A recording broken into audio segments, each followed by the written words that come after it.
So, hi everyone. This is going to be a very different video from what I usually post, the food, the lifestyle vlogs, the stuff like that, right? This is a very serious video, one on one, to address a few things that are very serious. So, hi, for those of you who are new here, my name is Salwa, and I am a wife, a mom, and a student. I am doing my postgraduate, my master's. And with that information in mind, I figured, you know what, there was something I always looked for when I was starting my undergraduate at UCU. I kept telling myself, oh my God, I should be looking online to look for study tips because honestly, I wanted something like that. But all the study tips I actually found on YouTube. I don't think I did like a very deep dive, but most of the study tips I was finding were not customized to like a Ugandan student, because there were those videos in Harvard students post like a lot. Americans, you have that more posting. The posts were so much about like the study tips, but all the things they were talking about were not exactly what I felt like would work for me.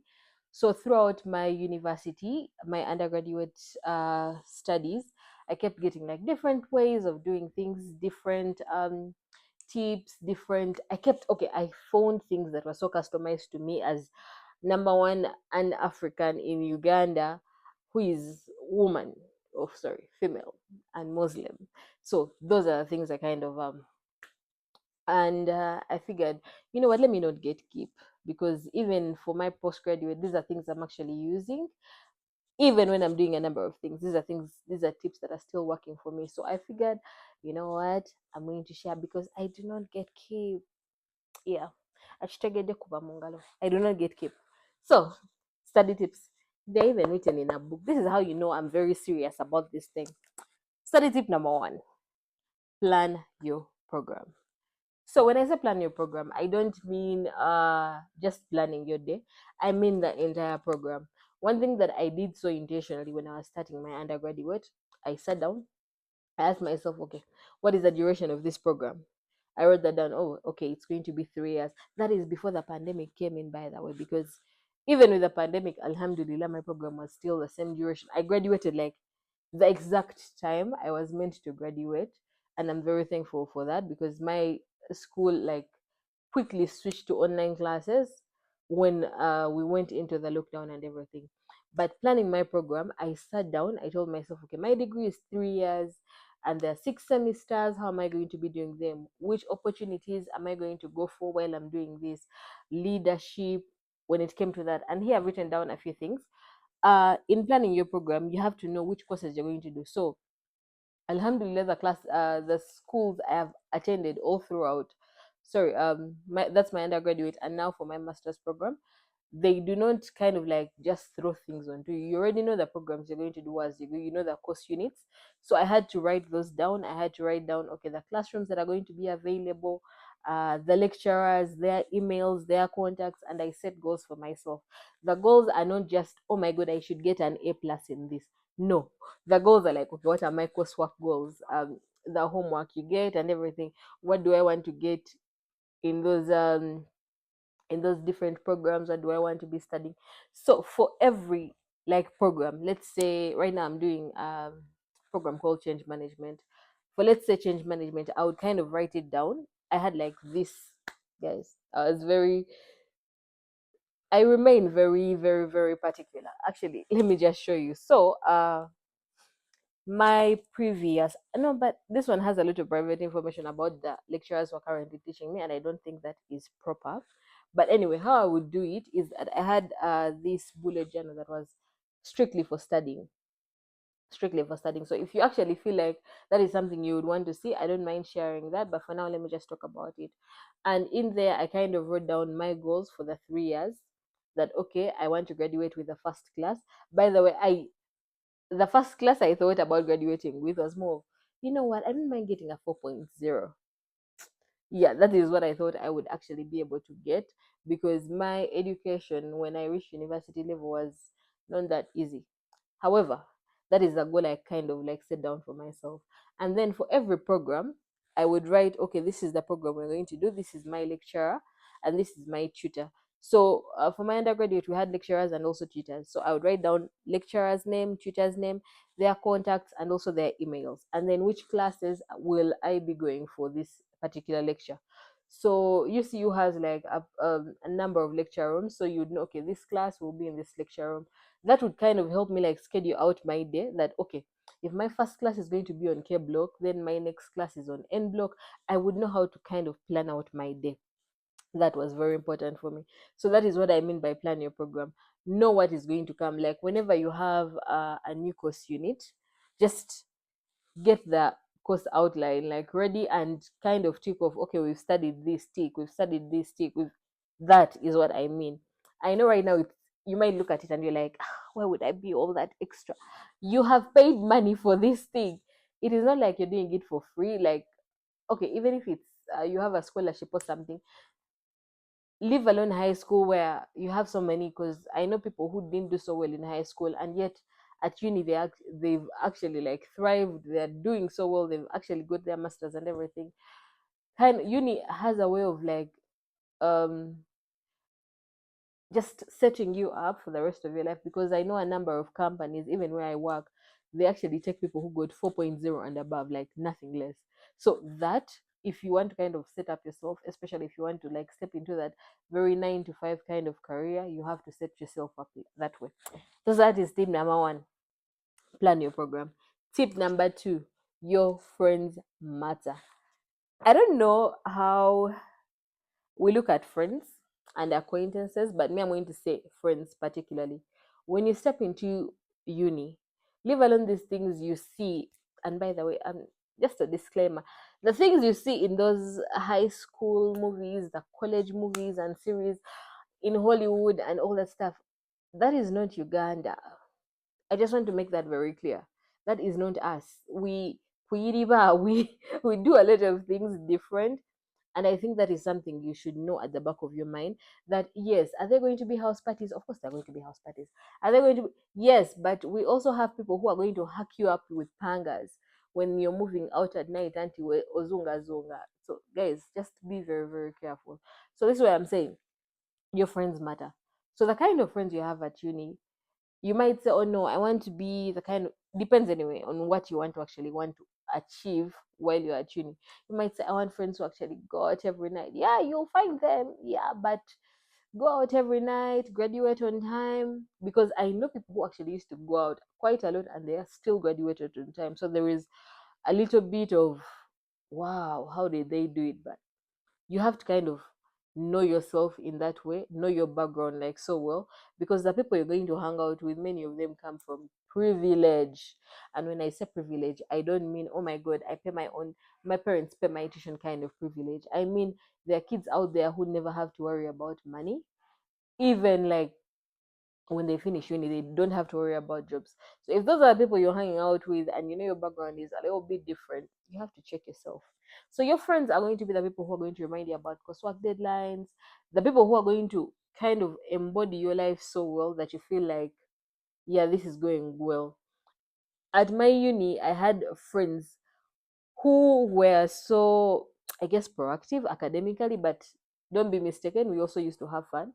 But whenever we had like an assignment, oh no, group work, they'll be the first one to text you, oh, Sal, I want to be in your group, let's start. And that is how that momentum like kept on until our very last year. We knew this is what we are doing. These are the people I used to discuss with in most group work assignments. These are the people I used to do work with. So that is very important. Your friends matter.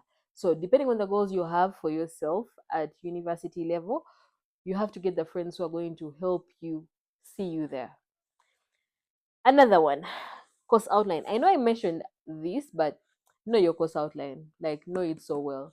Me, I would go an extra mile of not just having like, because we would have like the documents, the course outline documents.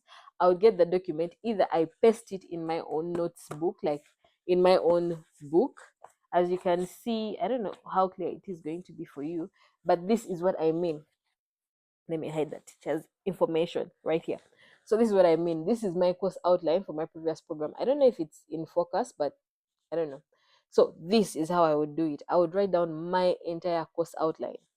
I would write it down so well and know it, which means when I'm reading for my exam, I know that, oh, this is, oh, we studied this. Yes, I take that off. If we haven't studied something, and that is something that is very common in private universities, that if a lecturer has not covered a particular topic, they will not set a question from it. So that would actually help guide me, other than me just going and running through and trying to find information that I wasn't actually taught. I would focus on what I was taught and just build on that. So, another one, notes. Always, I don't know how to emphasize this, but please write notes. Right, if you're not the person who likes writing notes, print them out or something, but have notes always. Why? Because there are those opportunities you get depending on the program you're doing, where a lecturer is going to say, oh, you know what, my exam is open book, so just run. If you don't have the notes, how are you going to do the open book thing? And never learn the open book for postgraduate, where you're going to sit with your laptop and you can Google that stuff and everything. No, we are talking about undergraduate open book, where you have to go with your notes. Please have notes on you, because the notes, you might think, I'm now at uni, I don't really have to keep those notes and everything. Keep your notes. A reference point, you never know. Just have notes on you. Write whenever you're in classes, banage, write notes. If a lecturer is just dictating and you feel like you're not following, one thing that used to help me quite a lot is I used to sit in front. So while sitting in front, I used to use my phone to get like extra notes for me. So the moment I would sit in class, and unless I knew maybe I was in a class where we already have the notes, or the lecturer is clear enough that I will be able to write. But those lecturers who would like not be like so articulate, they would just kind of run through things. It's their teaching method, which I understand.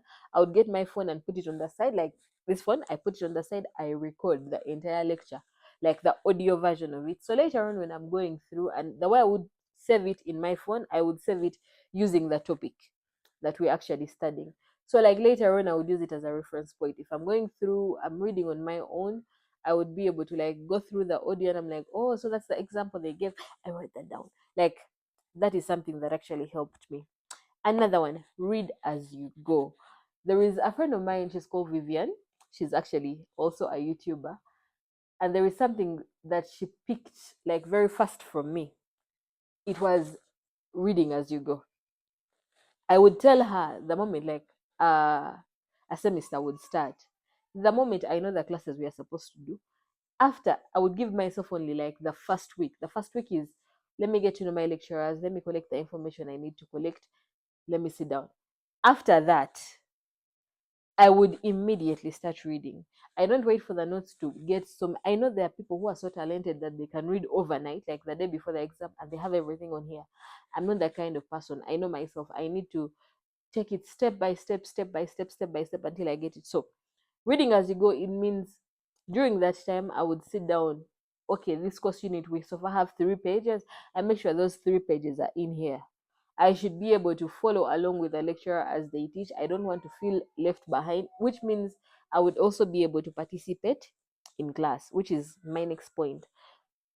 Reading as you go helps you understand. So, and this is a reading method I use. I'm not going to do, it's not like so scientific and everything.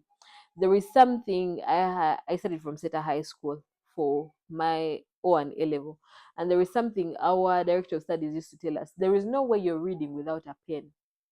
And I didn't get it before, right? Like, read with a pen, what do you mean? I was in primary school and I would read these things and they enter my head, like, what happened? So he kind of told us that, you read as you write.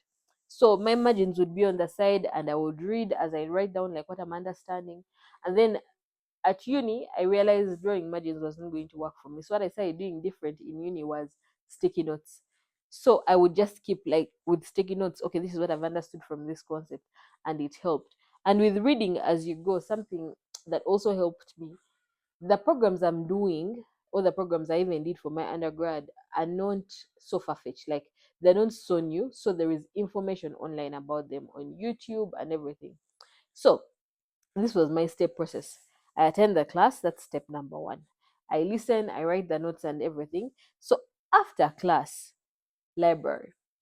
Not to look for like the books and everything. I'm not someone who used to use a lot of textbooks while I was studying, because I kind of figured everything was available online. So even the notes, all the books we were referred to, I would get them online to actually just have a reference point to read. So I would go to the library because it had like the best Wi-Fi, the library and the guild offices. So guild offices were usually like very crowded and everything.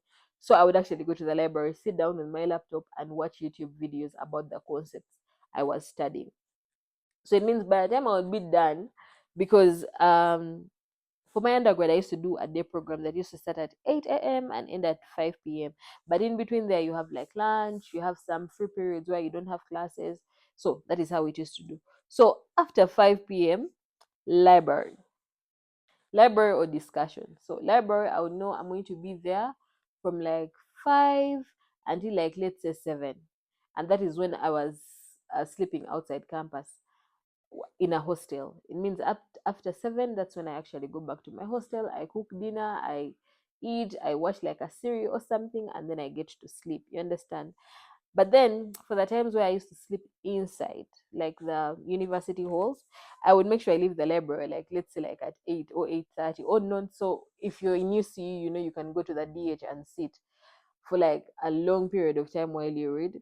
So I wouldn't mind doing that. Those nights where I would have coursework, I wouldn't mind actually sitting in the main hall for hours, just doing my research and reading. I made friends with like a couple of law students that were always reading from the DH, so I would have company, of course, with snacks and a drink, but company. So that's a point. Participate in class. I don't know how much I can emphasize this. I came my undergraduate at UCU during my undergraduate. You would get participation marks, not just marks for putting up your hand and saying nonsensical answers, but actively participating, actively being part of a class. Like for me, it was very important for all my lecturers to know me, because if you know me, you're not going to lose my coursework marks. No, because I've actually been in every class. There is no way I'm probably going to miss doing coursework. If you know me, you know I'm not going to miss class for funny reasons. I'm going to actually be around, and in case we have that relationship, I'll be able to reach out to you and tell you, oh, you know what, I have a family issue, I'm not going to be able to come to class. Because this is not like high school where you're telling yourself, nah, I have to just be here, lecture, the teacher shouldn't know me that well, why are they in my business? I am paying money to get an education. It better be worth it. So I would make sure my lecturers know me, not for like any kind of negative reason, but they know that, oh, this is where Hajat sits. They used to call me Hajat most of the time, especially once I started putting on like the hijab. No, Hajat sits here. Salwa sits here. Where is Salwa? She's not. Those are questions I would get. I actually even had a lecturer once reach out to me because I wasn't actively attending classes the way I should have for some period because I had a personal issue. And she reached out to me. She was like, "I've noticed recently you're not attending class. Is there a problem? Like, please, how can we support?" And for me, that was very important because leave alone me getting an education, I was getting people who were actively looking out for me, actively. So that is advice from me. Take it from me. And then change your deadlines. I know we have this tendency as human beings to say, oh no, my deadline is Sunday. I can do it Saturday night and everything. But one thing I'll tell you that worked for me, and I repeat, all these tips I'm giving worked for me, and I actually gained out of them. I'll show you proof after I'm done here. But um, you change your deadline. It means if an assignment is supposed to be handed in on Sunday, me, I'm going to change my deadline to Friday. It means I'm going to tell myself, like, your deadline is Friday, and that's how I'm going to come and do my work, knowing that I should be done by Thursday evening so that I hand it in on Friday. Why? In this day and age where you have a lot of stuff being done online, a system might shut down on the day of handing in and everything. Towards the deadline, something might go wrong. What if your laptop is stolen? What if there are so many things that are out there that I would not want to affect me, so I would want to do that much earlier. So change your deadline. It's a life-changing process. Then use every resource you have. Use every resource you have. By every resource you have, I mean if you're in a school that has internet, use that internet. You have a library, go in there. Even if you're not reading the books that you're meant to do, go in there. Like even if it's just to meet a couple of friends, discuss from the library. I don't know. I felt like the university I was at had that for me. Every single resource that I know I paid for, I would use it. I remember when I had just started, by the way, I have a little bit of flu. I remember when I had just started, I didn't have like a really good laptop. The laptop I had was like a desktop. It only powers on when it's plugged in.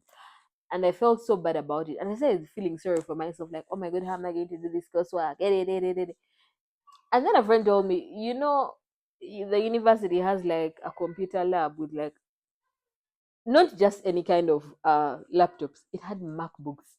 Guys, I started doing my coursework using MacBooks because it is a resource. I had to use it. So that, and then the other thing I did on my phone, I had Microsoft Word on my phone, so I would kind of like write out my coursework like in a book, and then later on I would type the coursework as I go. It helped quite a lot because later on when I got my laptop, I already had this kind of momentum on how I do things, and it didn't really affect me that much. I already liked what I was doing. So please use every resource.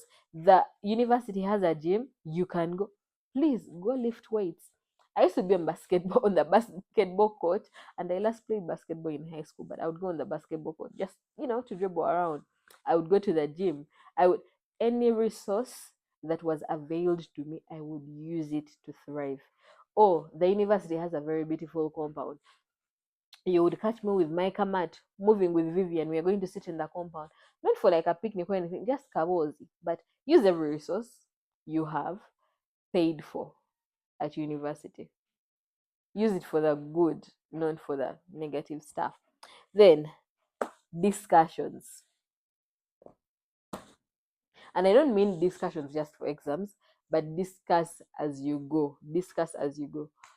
That is something that helped me. I had a number of discussion groups. I remember when I started my undergrad, I had a different group of people I was discussing with, but then later on, I also got a different group of people. These discussions were so serious that if we weren't meeting in the library, we would meet like at my hostel. My hostel had like a common area.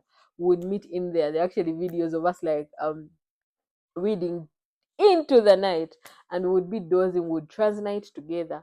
But that is how we did it. So we had like our normal timetable for class, and we had our discussion timetable.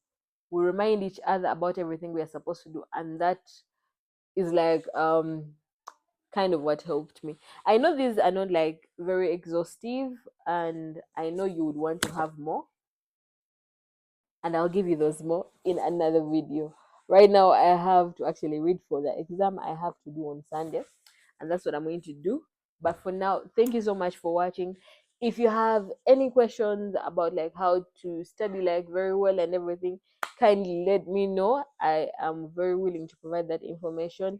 If you have any ideas on what kind of content you want to see me do, because I know this channel isn't exactly the study kind of channel. It's not a place where I usually post a lot of study stuff. But if that is something you really want more of, please let me know down below. Comment, like, and subscribe to my channel. You can also hit the notification bell to be notified whenever I post. So, assalamu alaikum everyone, and have a lovely day. See you in my next video.